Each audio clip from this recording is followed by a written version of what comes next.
Birthday पलक निशित का birthday है आज 3 तारीख को बर्थडे मनाया जा रहा है। अरे मम्मी अम्मी को खिलाओ पलक। भाई सभी लोग लाइक करें, कमेंट करें, शेयर करें, सब्सक्राइब करें।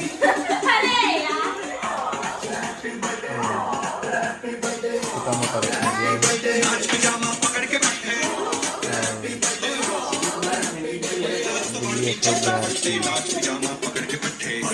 रील बनाए जा रहे हैं आप लोगों के लिए। सभी लोग लाइक करें, शेयर करें, कमेंट करें और ऐसे ब्लॉग डेली अपलोड करते रहेंगे आप लोगों के लिए।